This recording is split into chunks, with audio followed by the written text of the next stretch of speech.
Ya, ini namanya Bridget. Bridget ni pun masa before raya, Aisyah jual banyak sangat. Sampai sekarang orang still non-stop beli tau.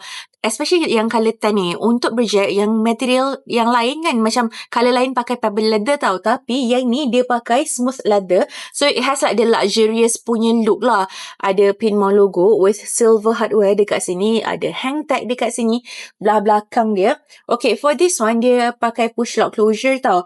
Belah dalam ni, macam ni. So, dia ada zip pocket dekat sini. Lepas tu kan, orang cakap macam boleh buka snap ni, boleh expandkan lagi tau bag ni. Aisyah macam takut. Tapi boleh je. Padahal Aisyah tak takut pun, Aisyah saja. Sebab Aisyah malas nak expandkan. Dan ni iPad 11 inch. Kalau macam pandai angle kan, boleh tutup. Tada! Ni Aisyah dah masukkan iPad 11 inch dekat sini. Dalam ni macam ni. Kalau laptop tak lepas lah. Kalau macam nak bawa pergi kerja, bawa iPad je boleh lah. And ni rupa dia bila pakai dekat shoulder. Tada! Tada! Macam ni. Untuk harga, anda boleh tengok dekat shopping bag di bawah. Tengok dapat harga berapa. Jangan lupa untuk claim semua voucher untuk maksimum perkhidmatan. Dan yang paling penting, kalau beli dengan US Love Shop, semuanya 100% original ataupun money back guaranteed.